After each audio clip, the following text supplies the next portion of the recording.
A very good morning, students.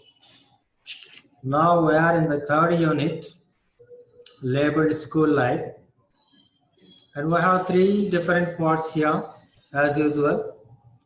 Reading A, Swami is expelled from school. Reading B, not just a teacher but a friend, a wonderful poem. And reading C, homework, which most cases you don't like, but it is in favor of you. And before we start this reading, yes, Swami is expelled from school. Let us look into the picture comprehension. The picture shown your textbook. Hope all of you have bought your textbooks, or else you have soft copies of your textbooks already sent to you. Once please refer it. There is a picture identified here. I showcase to the cam. You can observe it. And this is the pic. It's a classroom situation. There is a teacher and students, and one of the students is being punished by the teacher. And in Indian circumstances, such experience might have been undergone most of the students, and it's a very rare case who escaped it. And what do we understand about it? In the present scenario, we call it corporal punishment. It is created like that, and giving any of the punishment physically is against the law and comes under abusing and dethroning the child rights. Child rights, hope you understand. 1098. You have the toll-free number for any of the child rights violation. You can call and get the needed assistance from the government officials.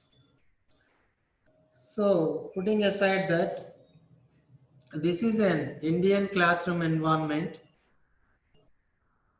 for ages together since we started our own independent rule after the British. These cases are very common. For the well-being of students, teachers use it to give a variety of treatments, and even in psychology, what your teachers learned is you are supposed to be appreciated for all the good, and at the same time you are supposed to be condemned for any of the bad or else for any of not good. So that is the commonest factor even your parents do at home. So this is what the picture tells you. Above my description, you also can feel your own interpretation and can understand it. And please answer the following two questions. Why do you think the teacher is punishing that students? So you might not be knowing what it is, but you can imagine why usually teachers punish. Do you approve of this action of the teacher?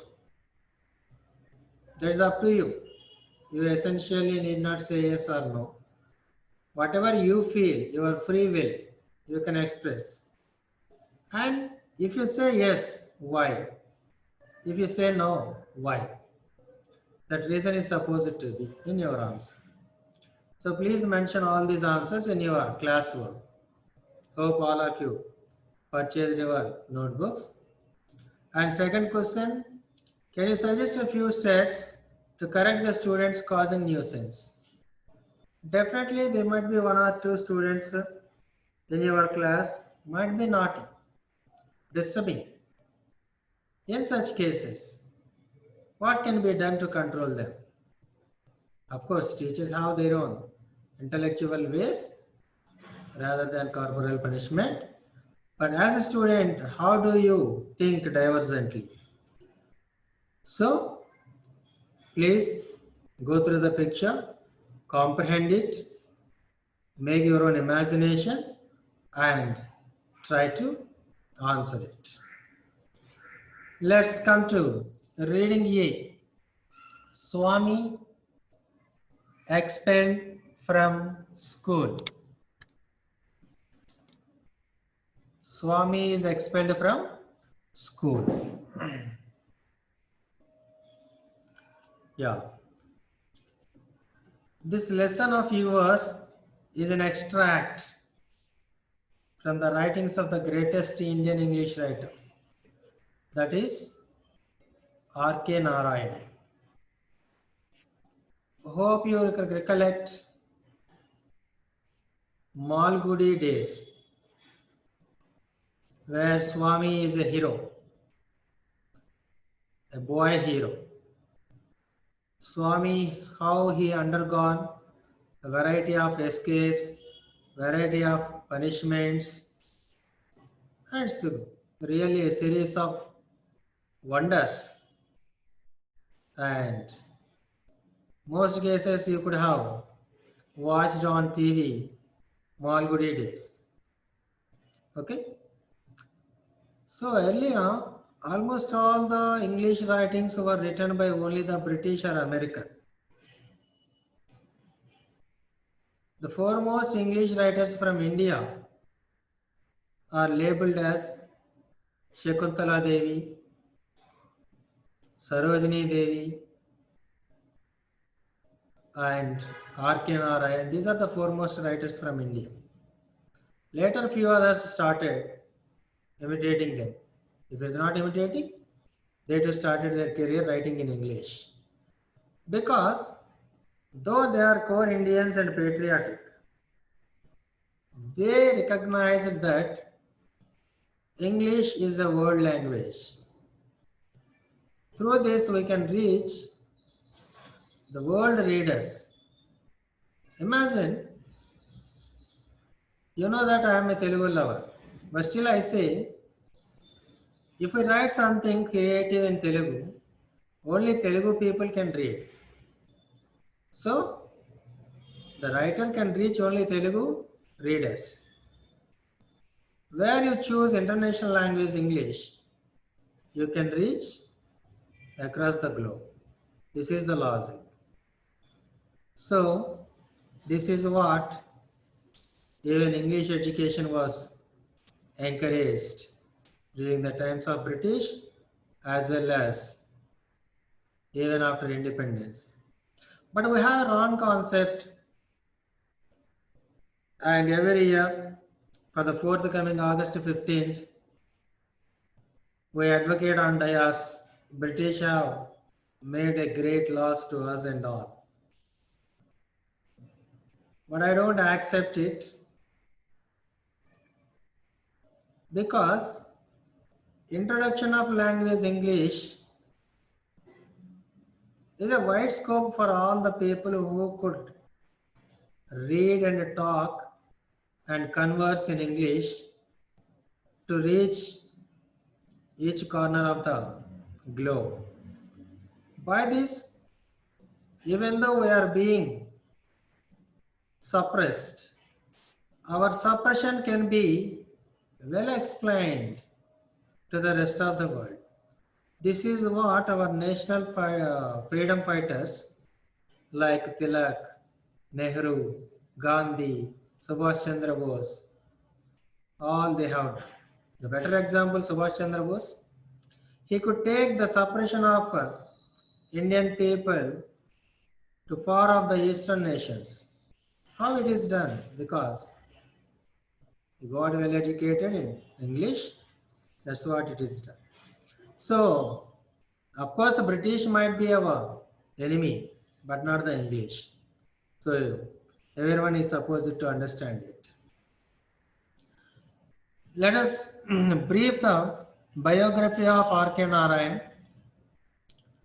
R.K. Narayan, who is born 10th October 1906 and he passed away on 13th May 2001. And his full length name Rasipuram Krishnaswamy Iyer Narayana Swamy. So, to short, we call him R.K. Narayan. And few people get confused nowadays. K.R. Narayan, R.K. Narayan.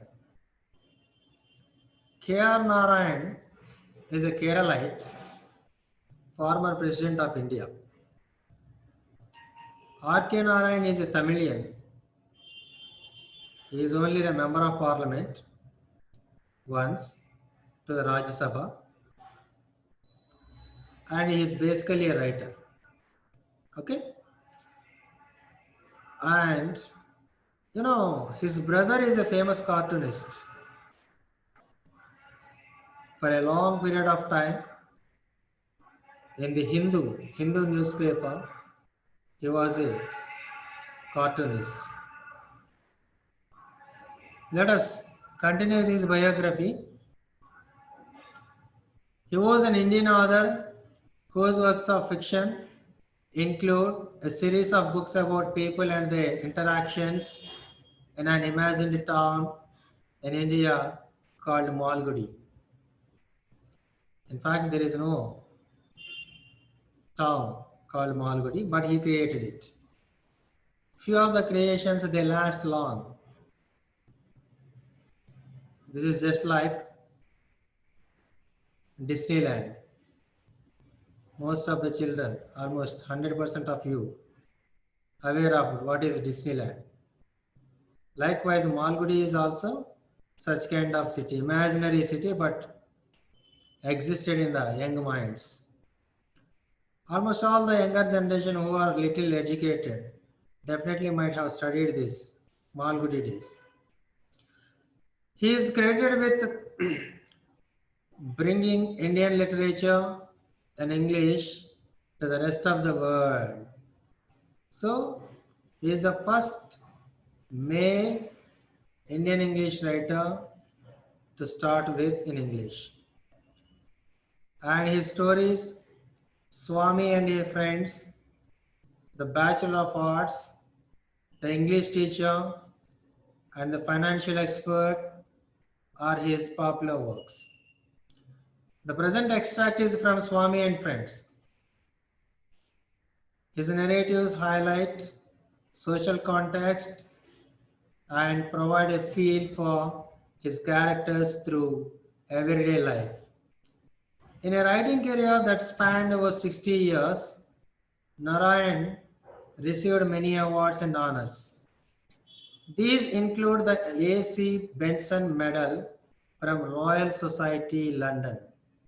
You know, Royal Society is the foremost and prestigious society of Britain that will award the eminent personalities across the globe in different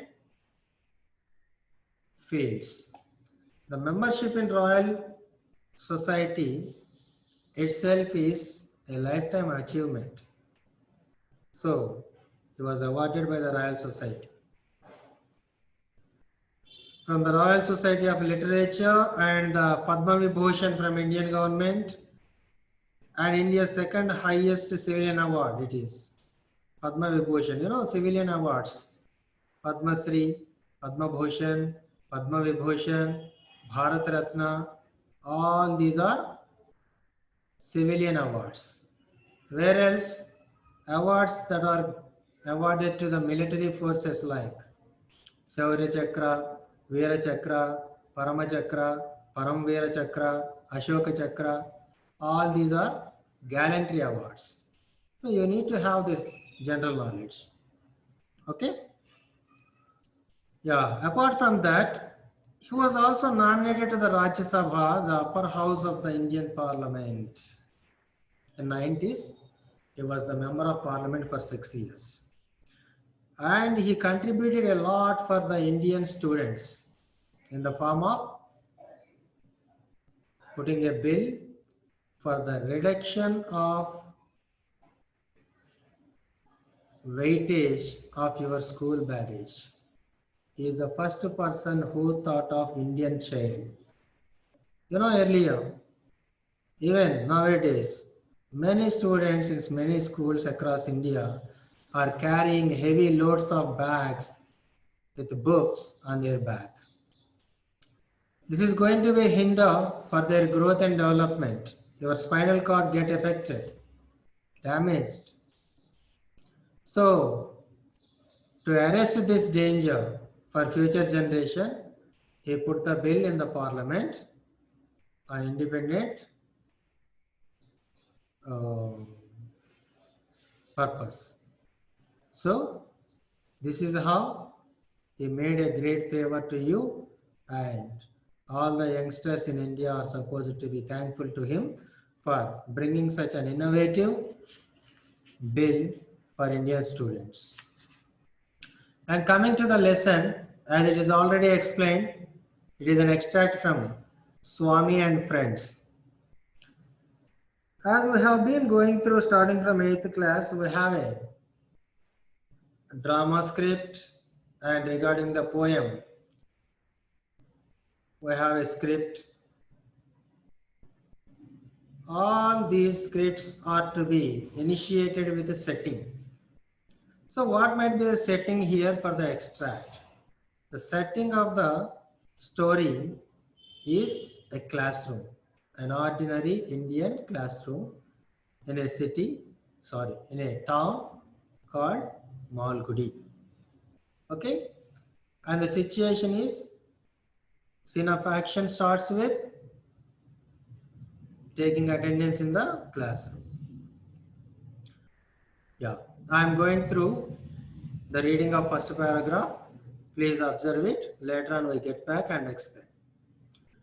The headmaster entered the class with a slightly flushed face and a hard, ominous look in his eyes. Swaminathan wished that he had been anywhere but there at that moment. The headmaster surveyed the class for a few minutes and asked, "Are you not ashamed of coming and sitting there after what you did yesterday?" Just as a special honor to them, he read out the names of a dozen students or so that had attended the class. After that, he read out the names of those that had kept away and asked them to stand on their benches. He felt that punishment was not enough and asked them to stand on their desks. Swaminathan was among them and felt humiliated at that eminence. Then they were lectured. When it was over, they were asked to offer explanations one by one. One said that he had an attack of a headache and therefore could not come to school. He was asked to bring a medical certificate. So this is the scene of action started. The headmaster entered the class and identified students who were absent on the previous day and read out the list of names identified through the register, and he wanted to punish them, so made them stand up, and he couldn't satisfy with this and asked them to stand up on the bench. You just imagine, once when you are stand up on the bench where rest of the students are sitting in the class, one generally feels ashamed. That the same happened with the students and exclusively with our hero, Swami. And few words we need to introspect. Flushed face. It's a phrasal noun. Face is a noun and flushed is an adjective.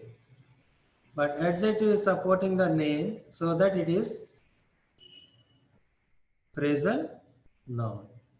Where two words combinedly treated as a noun, it is called phrasal noun. And one more,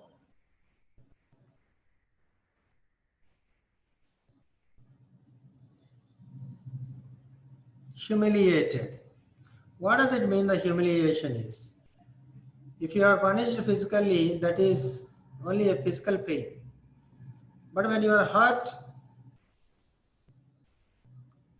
through a variety of words which pinch you inside and you feel sorrowful, and when you get feel low, that is called humiliation. So all this has happened with Swami when he stood upon the bench. Okay, headmaster asked one of the boys, what's the reason for absence? And he explained that he had a headache. You know, children are very smart, you know it. When Sunil sir asked for what are the reasons coming late to school, you give n number of explanations. Okay? Likewise, even one of the boys here said headache. Due to headache, he couldn't attend the class, it seems. Then the headmaster asked him to get a medical certificate.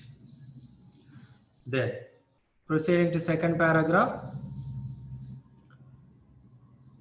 the second said that while he had been coming to school on the previous day, someone had told him that there would be no school and he had gone back home.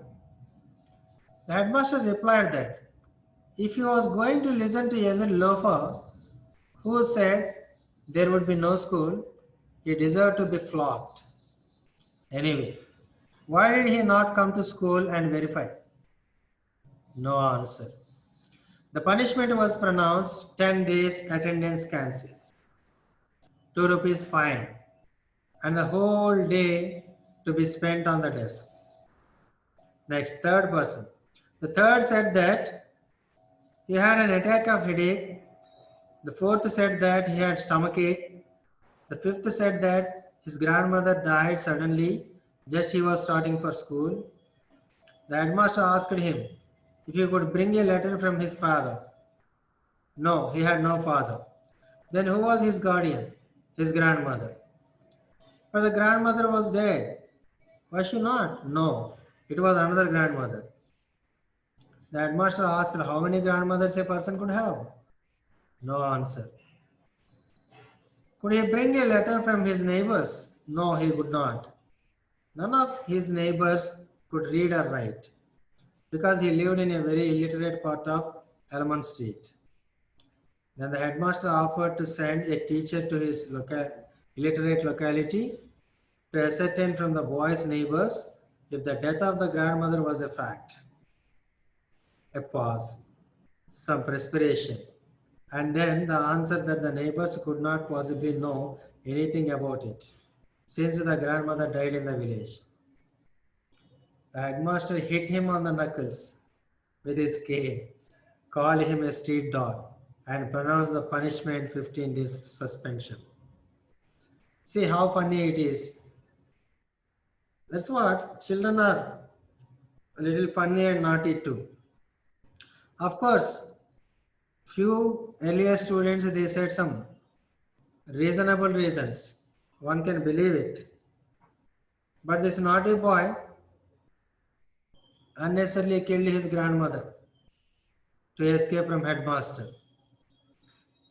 And headmaster cross-examined the boy and ultimately found the boy was a liar.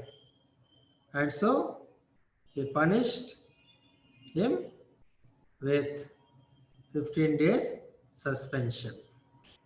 Okay. So what a creative answers he created on the spot. The grandmother died. And about father, he gave some other reply.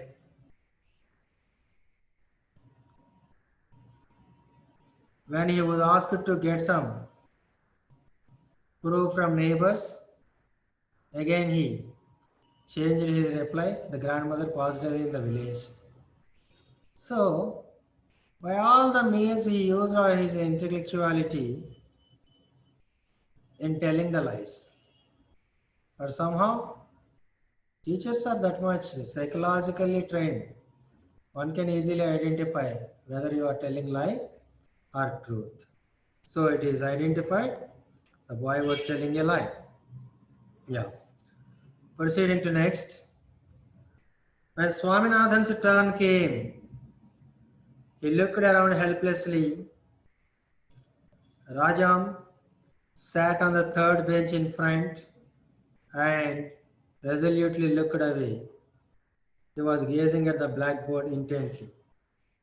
Rajam is just like a beam boy. Hope you know, like a chota beam. Rajam is the best friend of Swaminathan, and he always on the side of Swami and fights with all the children. The character was like that. And Rajam, he was also in the same position. He was absent. So it's a very combination psychology with children. When the teacher is supposed to pose some question to you, you look the other side. You mean that the teacher doesn't ask you, but teacher definitely asks you only. But unfortunately, you don't know that. Likewise, Rajam was doing something, looking on the other side. He was gazing at the blackboard intently. But at the back of his head and the pink ears were visible to Swaminathan. It was an intolerable sight. Swaminathan was in acute suspense, lest that head should turn and fix its eyes on his.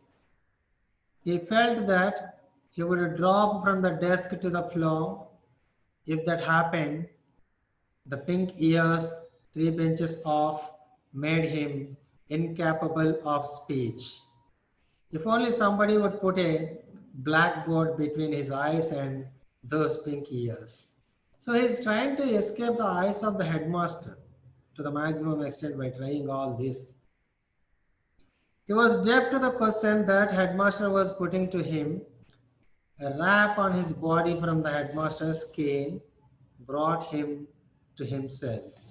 So Swaminathan, though he was standing up on the bench, he was absent-minded and he was thinking of what can be done next. And many of the reasons, headache, stomachache, and all the nonsense that all were told by different students. What is the other valid reason can be told to headmaster? He was in such a thought. Okay. So hereby we stop this lesson and we meet you in the next class. And basing on this, you have worksheet. Please go through that and thoroughly answer it and send it back to Dhanalakshmi madam, and her contact details and everything that is clearly mentioned at the bottom of each worksheet. Okay? Thank you. Good day.